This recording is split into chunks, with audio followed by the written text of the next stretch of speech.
Good evening, everybody, and welcome to episode 7 of Sideline Sports Podcast. I am your host, Alexnaveja, and alongside with me is Michael Blanco, baseball analyst with us tonight. And you know what? Tonight, we're just going to be talking about nothing but baseball, Major League Baseball, playoffs. But without further ado, before we start off with this episode, today's episode of Sideline Sports Podcast is sponsored by Lean Mean Meals. They have all the meal prep done for you, breakfast, lunch, and dinner, you name it. They also have detox juices along with cold brew coffee. Right now, it's pumpkin spice season right now. I know you want to order some pumpkin spice right now, Michael. So, not really fond of pumpkin spice, but the cold brew does sound nice. It does sound really good, Sounds but really nice. Another thing that sounds really good is you can also get 10% off on your orders. Just use my promo code SIDELINE10. So make sure to go on the website. I'll put it down in the description down below. So make sure to check that out. But without further ado, Michael, we have a lot to talk about right now. But before we even talk about the playoff picture, there was breaking news this morning that the Angels dismissed their manager in Brad Osmus. But you kind of have to expect that move to happen if you're the Angels. Not exactly the type of year that you want to have with having that lineup so dominant with hitters and to still have the end result as to how the year finished. You kind of have to expect that to happen, right? Well, you expected it in Detroit when Brad Osmus was the manager there. He didn't have a long time there either. Came here to Anaheim, and then the Angels still had pretty much the same year they've always had. So you didn't expect his tenure to last there. The Angels wanted to bring Brad Osmus in hopes that they can take the Angels back to a contending spot, but he didn't have good luck in Detroit, trying to basically follow up Sosha, who had a good year earlier in his career, but the Angels still had a similar year that they had recently in the past 5 years. We're a little bit better earlier, but, you expected the same this year, even with having, Mike Trout, and then you had some really good gloves like Simmons and Fletcher and all these guys out there, but still with the same average, a little bit below average year as normally expected.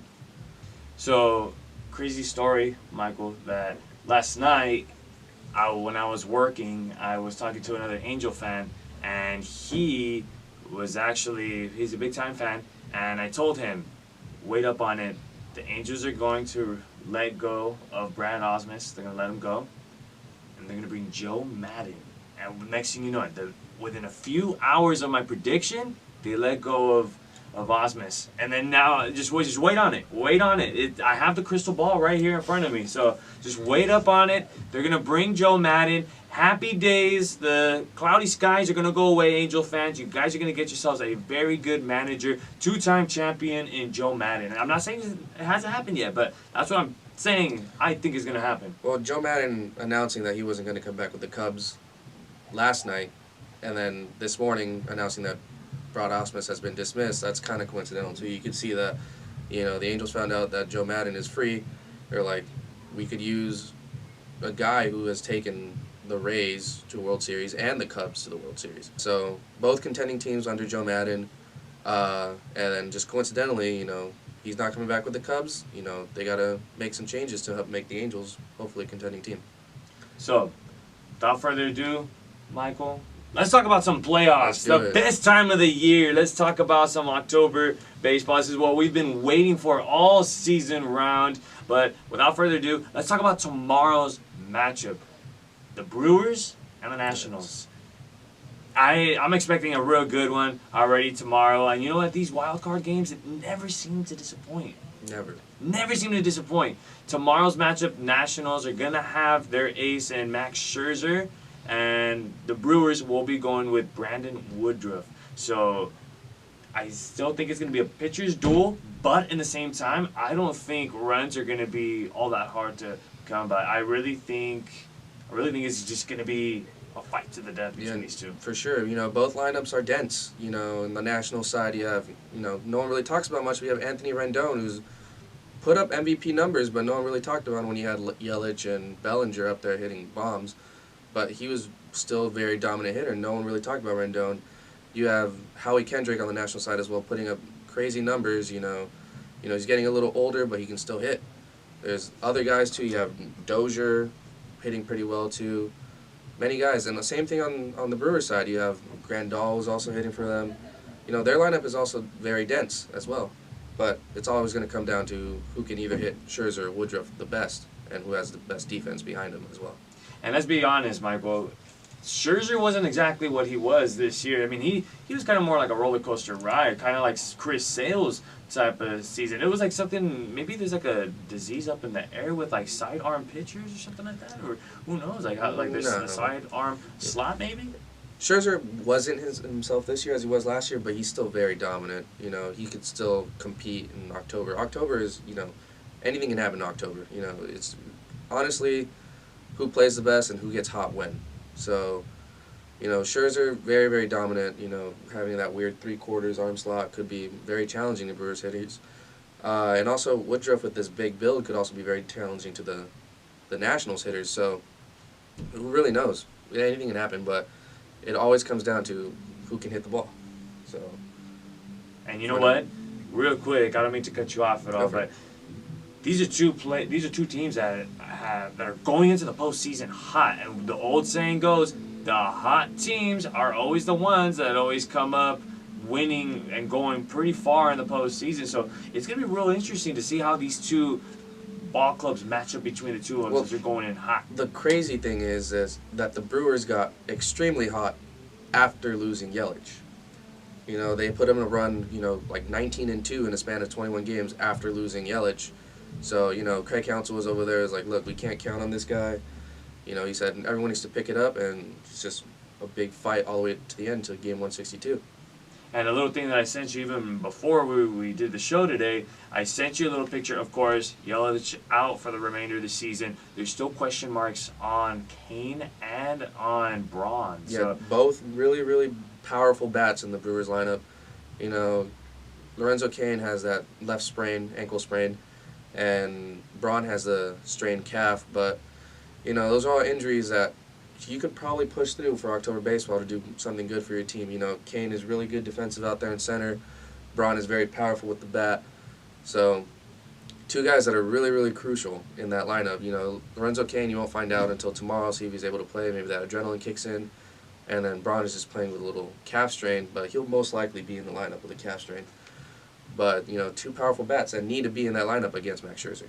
you're definitely going to see those guys in the lineup. I'm not even going to they're not going to sleep up on an opportunity like this. And even for a chance for them to win the hardware. And these guys need to be in the lineup too because it's a wild card game. So this is a must-win game for them. They're not going to risk everything. They're going to put all their cards out on the table. It's their best option, what they can do. So tomorrow's game will be at 5 o'clock, 8 o'clock Eastern time, and it will be aired on TBS. So if you guys want to stream onto that one already, October baseball, start off on the right foot. Stay up to date with that. That'll be on tomorrow. Now, let's talk about the Wednesday matchup. Let's talk about the American League wild card matchup, the Rays and the A's. And it's actually going to be at the Coliseum over here in Oakland, California. So it's the A's that are going to have home field advantage. But back to the National League real quick, it's the Nationals that are going to have the home field advantage. Yes. Now, in the American League, the A's are going to be the ones that are going to have home field advantage. Now, the Rays are going to travel over to Oakland across over here to the west side. So the pitching matchup could be Fiers versus Charlie Morton. So that's already going to be a really good pitching matchup right there.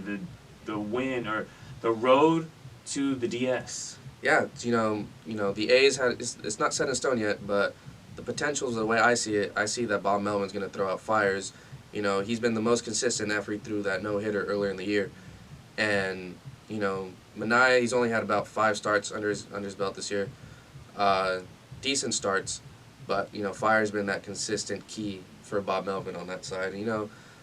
On the Rays side, you have Blake Snell, who had a crazy dominant year last year winning the Cy Young, but this year, is battling injuries, but he started coming back and he did really, really well in his first start back against the Dodgers. He really shut him down.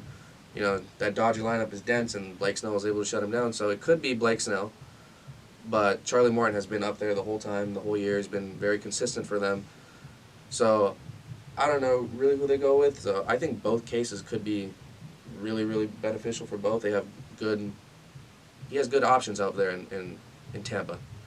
Let's talk about some of these hitters though, Michael, because I mean, I think both of these teams just have like some insanely big boppers that are on their team. They can go bombazos any given time right there. Like there's so many guys. You can't sleep on either lineups. You know, you have Matt Chapman on the A side who just just hits, and he's really good with the glove. He's to me, I think he compares to. He's pretty close to a Nolan Arenado on the American League side. You know, both of them still going to the same high school when they were growing up, but you can't sleep on him. And then on the Rays side, you can't sleep on G-Man Choi. G-Man Choi will literally bop him out of the park quick. You can't really sleep on him either. So it all comes down to who makes the best quality pitches and who hits the ball better.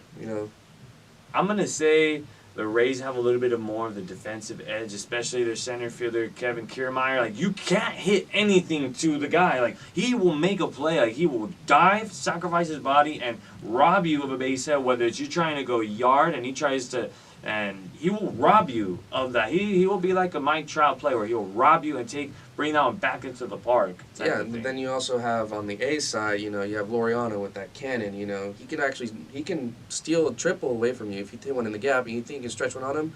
He could probably take a triple away from you. Ruin a potential run scored. Maybe you could try to the Rays try to stretch out a single. The Coliseum being pretty big. So the Rays clinching a wild card spot against the former champions. It looks like they're still a little hungover from last year's World Series championship, the Boston Red Sox. What a way to clinch it in the wild card for the Rays. What a way. I'm just so surprised. Like, what a way to finish off the Red Sox season, and then what a way for them to give more life to their season. Well, the Red Sox, coming back off of a World Series championship, they didn't even have a year remotely close to what they had last year. Last year they had over 100 wins. This year they didn't even hit 100. The Red Sox didn't have the greatest year, but one thing that the Rays had that helped them to clinch that wild card berth was, their ability to come in clutch when they needed to. During that last series that they needed to win because the Indians were pretty close on their tail. The Indians didn't win, so they got knocked out. But, they had a walk-off win off of the Rays. They had to double down the line when they needed the most to score a run, win it. And, just their ability to come in clutch when they need to is really important when they're facing a really good, pitching staff that the A's have.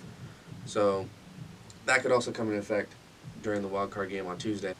So we just finished up talking about our American League wild card matchup a little bit. Let's have our predictions. That's right. We have some differences on the road to the World Series and who will be the reigning champions will be the last one to stand, will be the last one with the hardware. But without further ado, let's talk about that National League wild card game. Nationals or Brewers? I have the Brewers beating the Nationals tomorrow, only because how dense their lineup is. All those guys can hit, even without Yelich. Yelich went out, putting up all those bombs for him. But, their lineup picked up their slack when he went down, actually, I'm sorry. You have, Trent Grisham, who took over for him after hitting really solid. All these guys in that lineup, you have Grandal, Braun being injured, he could still probably hit. It's just a little calf strain. But you have all these big bats in their lineup who will probably figure out Max Scherzer and probably figure out the Nationals bullpen if they're able to get Scherzer off the mound. So, you have the Brewers advancing forward. What are going to be your further predictions in that National League? Well, the Brewers winning the wild card, they will face the Dodgers. And that matchup is not new to us. Last year in the NLCS, it was a real roller coaster ride last year in the NLCS. But, being in Division Series, best of 5 games, I would have the Dodgers beating them again just how they did last year. But it's not going to be easy for the Dodgers either. Dodgers kind of cooled down a little bit. Still really, really amazing with the bats.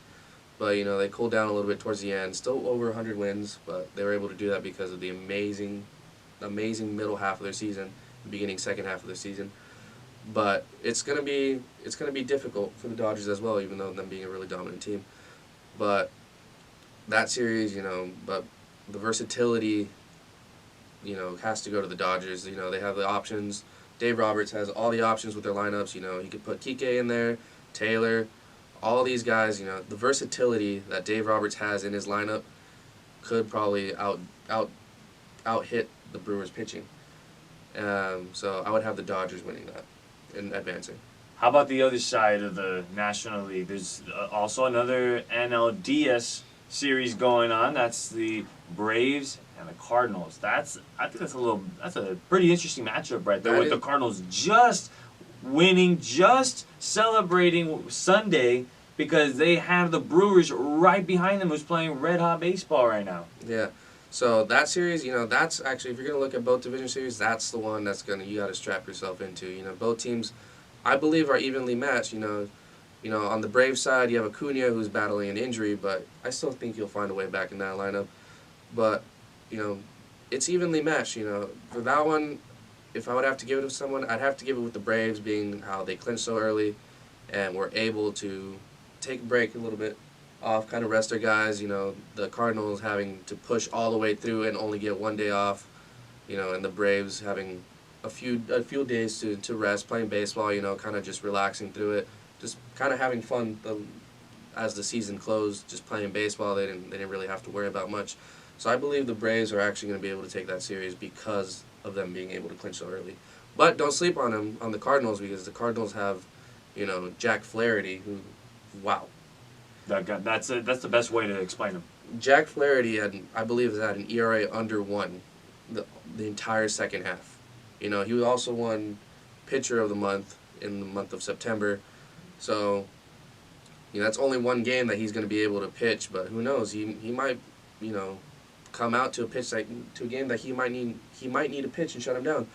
So, you know, the Cardinals also have really good bats, so they could always come up, but I think due to being that the Cardinals clinched yesterday, only getting a few days off versus the Braves, still have the Braves winning.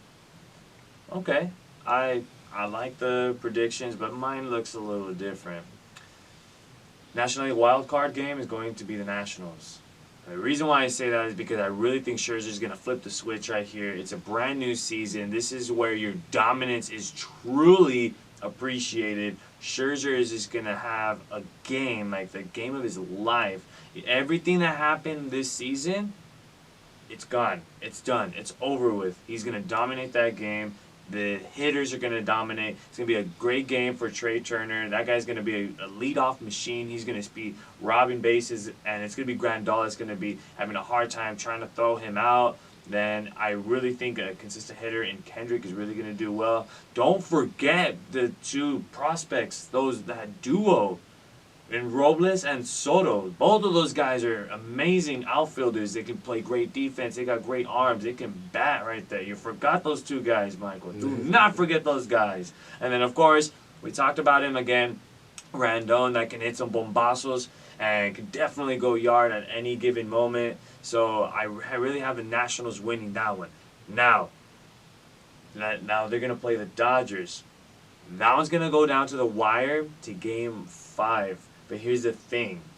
The Dodgers are going to have to beat at least one of those pitchers to try to stay alive in that series. So Scherzer is going to be done because he just pitched. He's going to pitch tomorrow, Tuesday.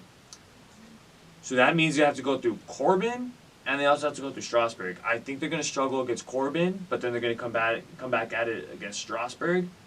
But ultimately, the Dodgers are going to have the support of their home fans, and I think they're going to go to the NLCS. Now, let's talk about the other series. The Braves have such a dominant young squad. I'm not taking anything away from the Cardinals, though. The Cardinals have a really young team, very well put together. I mean, that acquisition to get Goldschmidt that's amazing. That's a huge acquisition for the Cardinals there. But I have the Braves winning it. You can't sleep on the 30-30 man. Ronald Acuna, you can't sleep on that guy. He's going to steal bases on you. He's going to hit dingers. He's going to rob base hits from you. He's going to do it all right there, folks. It's going to be the Atlanta Braves going at it again. It's going to be the NLCS again, Dodgers and Braves. This one's going to go down to the wire. This is going to go all the way to I'm not going to say 7. I'm going to say 6 on this one. But it's going to be so tight. And the Dodgers are going to win it. They're in Atlanta. They're going to be in the World Series. But stay tuned, guys. We haven't even said our American League predictions. So, without further ado, Michael, take it away. American League wildcard. American League wildcard, I would have to give it to the A's. The A's, they're probably gonna throw out Flyers out there. Flyers, extremely dominant, super consistent. The Rays are gonna have trouble with them, and Charlie Morton, who they probably might throw out, or Snell.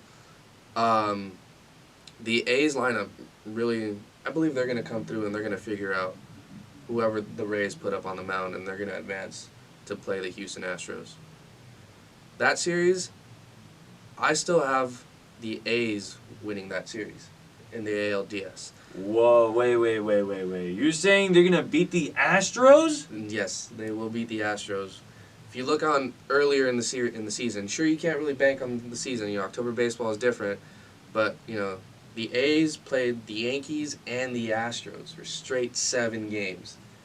And they won 6 out of those 7.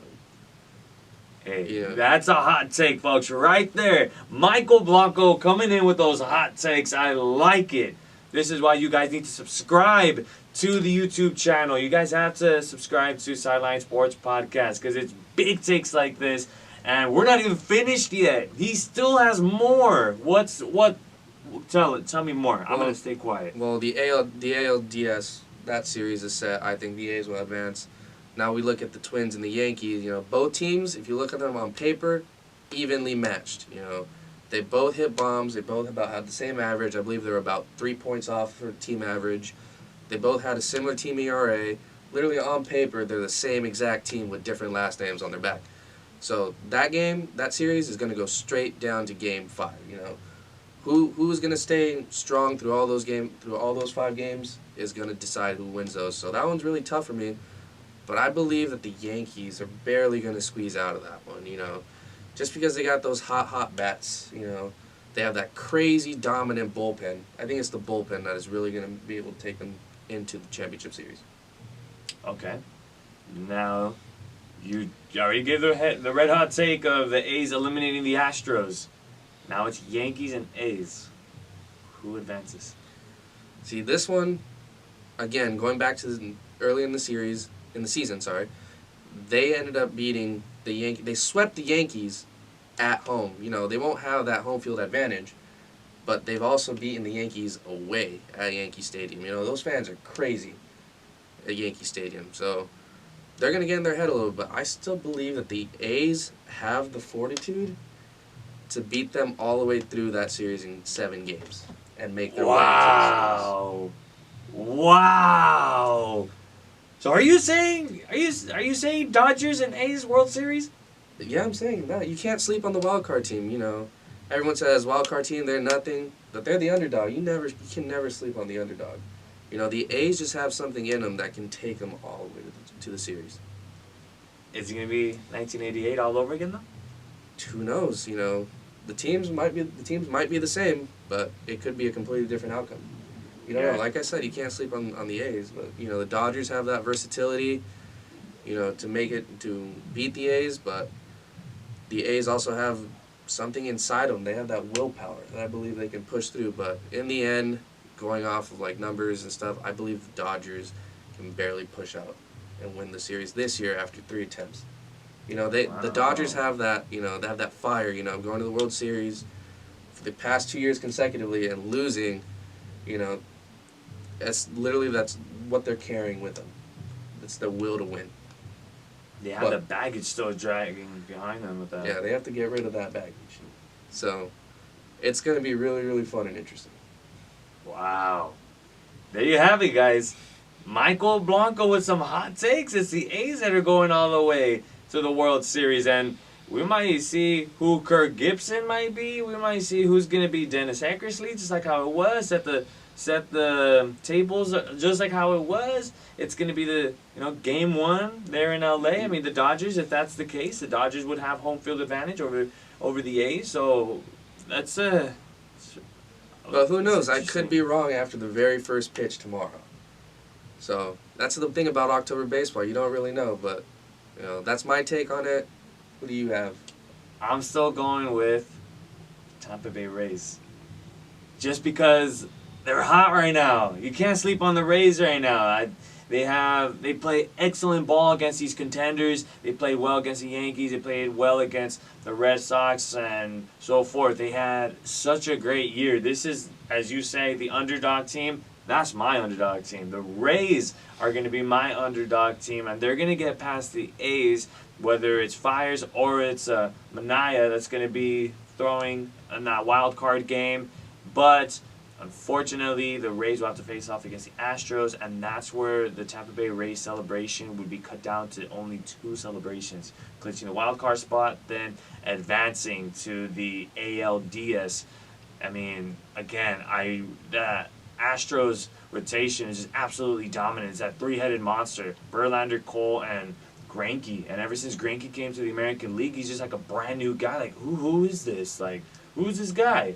That's like throwing here in the American League. Over here, like almost throwing a no-hitter against the Mariners. So I have the Rays going against the Astros. Now the other side matchup, the Yankees and the Twins. I hope you guys like a second home run derby.